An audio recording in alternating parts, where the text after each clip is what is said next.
বাংলাদেশের সামরিক শক্তি নষ্ট করে দিয়েছে, বাংলাদেশের যত খাত আছে সব কিছু তিনি ধ্বংস করে দিয়েছে।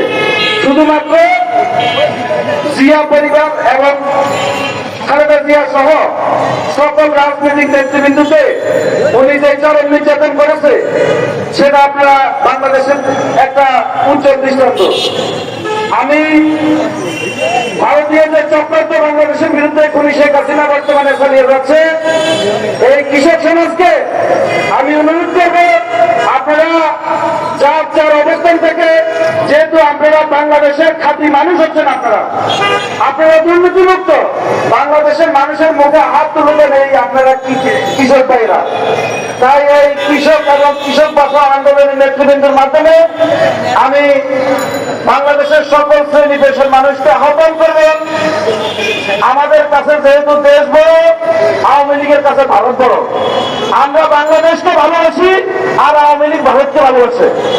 সুতরাং আমরা এই বাংলাদেশের স্বার্থে এই ভারতীয় চক্রান্ত আমাদের বিরুদ্ধে যে অপপ্রচার হচ্ছে, আমাদের দেশে নাকি হিন্দুরা চরম নির্যাতিত হচ্ছে, কোটি কোটি ভারতীয় হিন্দুরা টুইটার অ্যাকাউন্ট থেকে টুইটারে টুইট করছে যে বাংলাদেশের হিন্দুরা নাকি সাদা সিঁদুর করে রাস্তায় নামতে পারে না।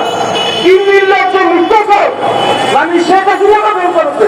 শেখ হাসিনা যে কত বড় মিথ্যাবাদী ছিল এটা তো সারা পৃথিবীর ইতিহাসে বিরল। শেখ হাসিনা সেই স্কুল কিন্তু ভারতে, অর্থাৎ শেখ হাসিনার থেকে বড় মিথ্যাবাদী কিন্তু ভারতীয়রা। বাংলাদেশের হিন্দুরা স্বাধীনতার পর থেকে আওয়ামী লীগের সময় ছাড়া আমার মনে হয় তারা জামাইয়া করে আছে। শ্বশুর বাড়িতে জামাইকে যেরকম আদর করে, বাংলাদেশের মুসলমান সহ সকল ধর্মের মানুষরা হিন্দুদেরকে এরকম দেখেছে, শুধুমাত্র আওয়ামী লীগের শাসন আমল ছাড়া। আপনি দেখেন হিন্দুদের যত ঘর বাড়ি আছে, যত প্রতিষ্ঠান আছে, 99% প্রতিষ্ঠান, ঘর বাড়ি, জায়গা জমিন কিন্তু আওয়ামী লীগের দখলে। অথচ ভারত এবং তথাকথিত আওয়ামী তত্ত্ব সন্ত্রাসীরা বিভিন্ন রাজনৈতিক দলের নামে অপপ্রচার চালাচ্ছে যে তারা নাকি ঘোরা দখল করছে। আমি ভারতীয় মিডিয়াদেরকে বলতে চাই, আমরা বাংলাদেশের মানুষ, আমরা ভারতের গোলামি করার জন্য আমাদের জন্ম হয়নি। আমরা সেই পশ্চিম আমল থেকে আপনারা দেখেন আমরা স্বাধীন চেতা, যারা আমাদেরকে নির্যাতন করতে এসেছে, আমাদের গলা টিভি করতে চেয়েছে, বাংলাদেশের মানুষ কখনো পরাধীন করতে চায়নি।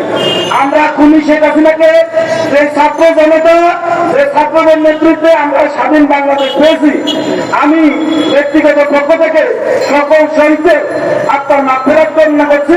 এবং আজকে এখানে আমাদের অসুস্থ এক ভাই, পরিচিত ভাই এখানে বক্তব্য দিয়েছে, আমি সকলের প্রতি সহমর্মিতা জানাচ্ছি।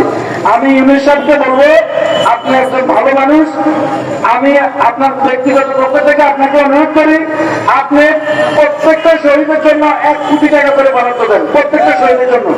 বাংলাদেশের রাষ্ট্রীয় পোশাকের টাকার বয়স আসবে, তাদের জন্য আমরা স্বাধীনতা পেলাম, তাদের জন্য আমরা স্বাধীনতা মুক্ত করতে পারলাম।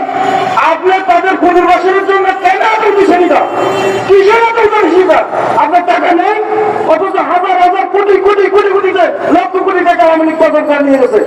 আপনি যারা শহীদ হয়েছে এই আন্দোলনে, প্রত্যেক শহীদকে আপনি কমপক্ষে 1 কোটি টাকা করে দিবেন। আর যারা মারাত্মক আহত হয়েছে, প্রত্যেক মারাত্মক আহত ভাই বোনদেরকে আপনি লক্ষ অর্থাৎ 50 লক্ষ টাকা করে দিবেন। আর যারা কম আহত হয়েছে তাদেরকে 20 লক্ষ করে টাকা দিবেন। আপনার টাকার তো অভাব নাই। গত এই যে 4 মাস হলে আপনি আপনার বর্তমান সরকারের 4 মাসে কিন্তু একটা টাকা বিদেশে পাচার হয়নি, একটা টাকাও পাচার হয়নি, কারণ পাচারকারীদেরও সব পালাইছে। এই দেশের যত দুর্নীতিবাজ, যত লুটপাটকারী, যত খুনি, যত চিন্তাইকারী সব তো আওয়ামী লীগ। সুতরাং আওয়ামী লীগ নাই, এখন দেশে দুর্নীতি নাই। আওয়ামী লীগ নাই, এখন দেশে খুন নাই। আওয়ামী লীগ নাই, এখন দেশে দর্শন নাই। আওয়ামী লীগ নাই, এখন দেশে ব্যাংক ডাকাতি নাই। আওয়ামী লীগ নাই, এখন দেশে শেয়ার বাজার লুটপাট নাই। আপনার দেখেন শেয়ার বাজার এখন লুটপাট আছে। সুতরাং বাংলাদেশের মানুষ কখনো আওয়ামী লীগকে ভালোবাসে নেই। আপনার দেখেন শেখ মুজিবুর রহমান যখন ক্ষমতায় এসছে তখন কিন্তু উনি বাকশাল কায়েম করেছে।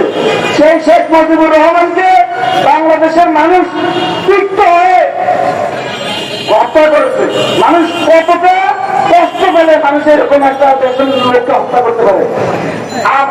উনি শেখ হাসিনা আবার 15 বছর ভারতের